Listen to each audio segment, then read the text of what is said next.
আল্লাহ সুবহানাহু ওয়া তাআলা বাবা আদম ছাগলকে বললেন, আদম তোমার দুই সন্তানকে কুরবানি দিতে বলো। কাবিলের দিল শস্য ক্ষেত। ওই কাবিল কি করলো, শস্য ক্ষেতের মধ্যে ভালো ভালো যে ফসল ছিল ওইগুলি সে খায়, আর যেইগুলা অবশিষ্টাংশ যেইগুলা নষ্ট হয়ে যায়, পচে যায়, ওইগুলা পাহাড়ে জমা রাখলো। আর হাবিল ছিলেন একজন মেষ পালক, হাবিল ছিলেন একজন বকরি পালক, হাবিল ছিলেন একজন তাফসীর ইবনে কাসিরের মধ্যে লেখে তিনি গাভী পালন করতেন। তিনি পাহাড়ের মধ্যে নিয়ে তিনি কি করলেন, ওই মেষ রাখলেন কিংবা গরু রাখলেন, রাখার পরে দেখে একটু পরে আসমানের আগুন এসে জ্বালিয়ে দেয়। আর জ্বালিয়ে দেওয়া মানে হাবিলের কুরবানি আল্লাহর দরবারে কবুল হয়ে যায়। বাবা আদম আলাইহিস সালামের জামানায় কুরবানি কবুল হওয়ার নিদর্শন ছিল এটাই। আসমান থেকে একটা গাইবে আগুন আসতো, ওটা জ্বালায় দিত, মানে তার কুরবানি কবুল হয়ে গেছে। সুবহানাল্লাহ পড়েন। তো এবার কাবিলের অবস্থা আরো খারাপ। কাবিলের মধ্যে হিংসা ঢুকে গেল যে আমার ভাইয়ের কুরবানি কবুল হলো, আমারটা তো কবুল হলো না। এর মূল কারণে হচ্ছে এই বিয়ে নিয়ে সমস্যা, সুতরাং ওরে হত্যা করে ফেলবো। চিন্তা করতে পারেন আল্লাহ তাআলা ওইদিকে বাবা আদমকে আল্লাহ তাআলা হুকুম দিলেন, আদম তুমি কি আমার ঘর চিনো? আদম আলাইহিস সালাম বলেন, না আমি তো আপনার ঘর চিনি না। আদম আলাইহিস সালামকে আল্লাহ তাআলা বললেন, ইয়া আদম মক্কায় যাও, সেখানে আমার ঘর আছে, সেই ঘর তুমি তাওয়াফ করে আসো। সুবহানাল্লাহ পড়ে। সেই ঘর কি করে আসো? তাওয়াফ করে আসো। আমার দেশে অনেক ভাইয়েরা আছেন কোটি কোটি টাকার মালিক, কিন্তু হজ করে না।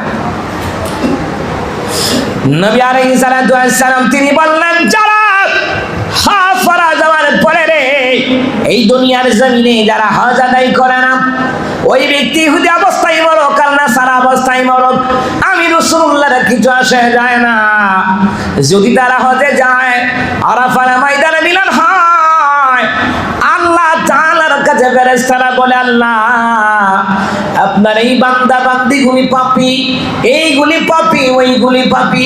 আল্লাহ তাআলা জবাব দেয়, ফেরেশতারা রে আমার যতগুলি বান্দা টাকা পয়সা খরচ করিয়া অর্থের কোরবানি দিয়া আমি আল্লাহর প্রেমে বাইতুল্লাহ জিয়ারত করতে আসলো, তাওয়াফ করতে আসলো, আমার হাবিবুল্লাহর রওজা জিয়ারত করে আসলো, যত পাপী হোক না কেন আমি আল্লাহ তাআলা সবাইকে আমি আল্লাহ তাআলা মাফ করে দিলাম।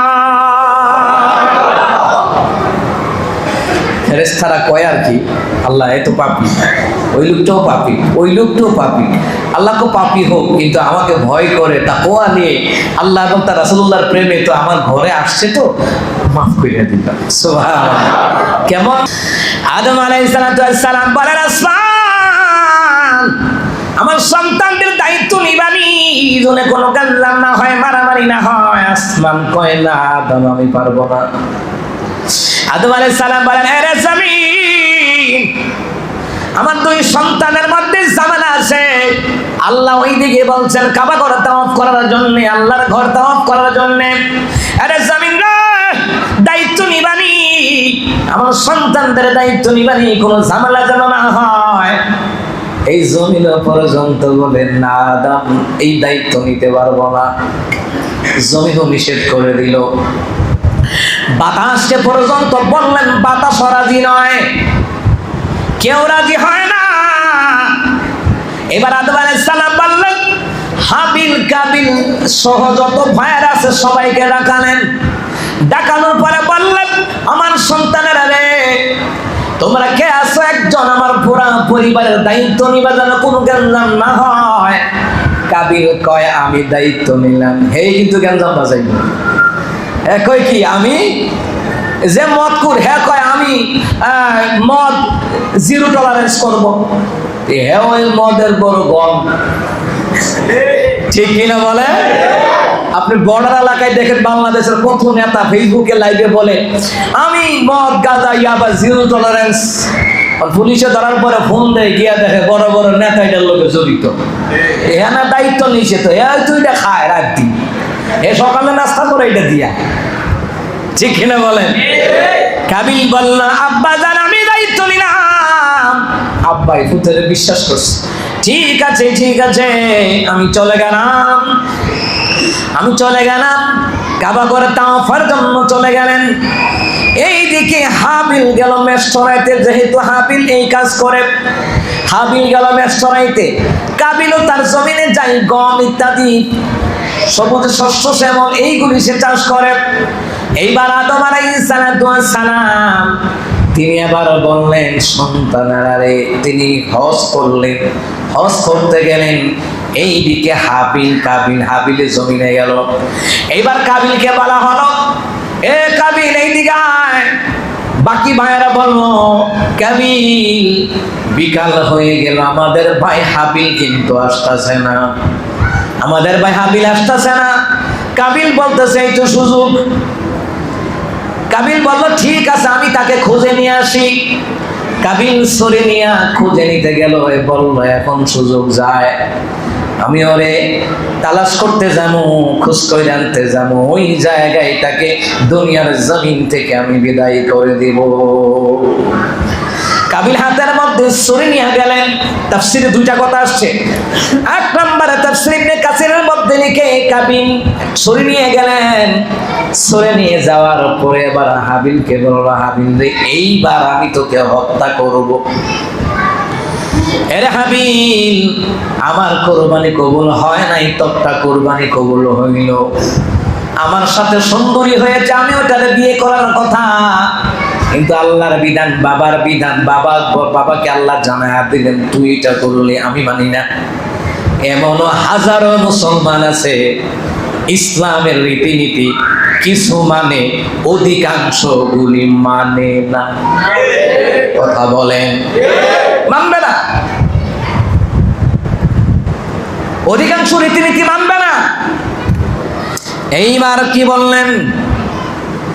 এইবার হাবিলে উত্তর দেয়, কাবিল তোমার কোরবানিটা যে কবুল হয় না তা আমার দোষ না, দোষ তো কবুল হইল কার? তখন সে বলল,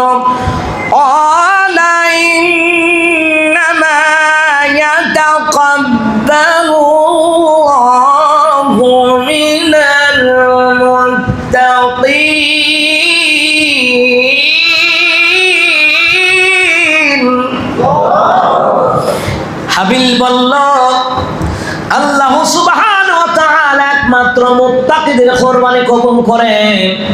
আমি মুত্তাকি, জন্য আল্লাহ তাআলা আমার কুরবানিটা কবুল করে নিয়েছেন। তোমার কুরবানি কবুল হয় নাই, তোমার মনের মধ্যে ভেজাল ছিল। তুমি যখন শস্য নিয়ে গেলা, সে চিন্তা করছে, হাবিল বলতেছে আগুনে পোড়ায়া দিবে, ভালা জিনিসটা দেওয়ার দরকার কি, পুরাই তো দিবে, ভালাটা রাইখা ওই টুকটাক যে উচ্ছিষ্ট গুলো এইগুলা দিচ্ছে, তা নিয়ে তো ভেজাল, এই জন্য আর কোরবানি কবুল হয় নাই। এইবার এই জন্য কাবিল বলল, হাবিল এই জন্যই তো আমি তোমাকে হত্যা করব। পৃথিবীর জমিনে যত পয়গম্বর মুত্তাকি ছিলেন, যত মুমিন মুত্তাকি ছিলেন, তাদেরকে যুগে যুগে হত্যা করা হয়েছে। এই পৃথিবীর জমিনে আজও হত্যা চলমান। এইবার কাবিল বলল, আমি তোমাকে হত্যা করব। হাবিল বলল, আপনি আমার বড় ভাই, আপনি আমাকে মারতে পারেন, কিন্তু আমি আপনাকে মারার জন্য আমি আমার হাতকে প্রসারিত করব না। কারণ হাবিল ছিল ছোট, কাবিল ছিল বড়। তাফসীর ইবনে কাসিরের মধ্যে লিখে। এইবার এক নাম্বার রাওয়ায়াত হলো, শয়তান আসিয়া কাবিলকে ওয়াসওয়াসা দেয়, বাঁচাই রাখবি কেন, মার তাড়াতাড়ি মার, ছুরি ঢুকাইয়া দিল। দুই নাম্বার রাওয়ায়াত হলো, কাবিল একটা পাথর নিলেন, বড় পাথরটা মারবে ভাইয়ের দিকে। শয়তান এসে বলল, দেরি করে লাভ নাই, মারলে তুমি সুন্দরীকে বিয়ে করতে পারবা। তাফসীরে কিতাবের মধ্যে লিখে, কাবিল ভাই হাবিলের মাথার উপরে পাথর আঘাত করলো, ফিনকি দিয়া রক্ত বের হইয়া হাবিল দুনিয়ার জমিন ছিনিয়ে বিদায় হয়ে যায়। মুসলমান মন্দারা হাবিল মরার আগে বলল, ভাই কি করলি, আমাকে মারলা, এই মারার পাপ নিয়ে তুমি দুনিয়া ও আখিরাতে তুমি ধ্বংস হইয়া যাইবা, আর আমি মুত্তাকি হইয়া আমি মাওলার কাছে ফিরে যাব। এই পৃথিবীর জমিনে প্রথমে হত্যাকাণ্ড ঘটেছিল, কাবিল হাবিলকে মেরে ফেললো। এইবার কাবিল বুঝতে পারে নাই সে যে মরে গেল। কাবিল কান্দে, রে কি করলাম, আমি আমার ভাই কি বদই মেরে ফেললাম, আমার ভাই তো কোনো কথা বলে না, কথা শুনে না, ডাক দেয়, নড়াচড়া নাই। এবার কি করলো, এবার চিন্তা করে এখন আমি কি করব, ভাইয়ের এই মৃত লাশটা আমি কি করব চিন্তা করতে লাগলেন। হঠাৎ করে আল্লাহ তাআলা দুইটা কাক পাঠাইয়া দিলেন তার সামনে। একটা কাক আরেকটা কাককে ঠুকরিয়ে মেরে ফেললেন। মেরে ফেলার পরে ওই কাকটা ঠুট দিয়ে গর্ত করিয়া ওই টেনে টেনে মৃত কাকটাকে এনে দাফন করে দিলেন। দাফন করে দেওয়ার পরে কাবিল এটা দেখলো, দেখার পরে বলল, হায় আমার ভাই মারা গেছে, এখন মাটি খুঁড়ে আমার ভাইকে দাফন করে ফেলা লাগবে। এটা বুঝতে পারলো।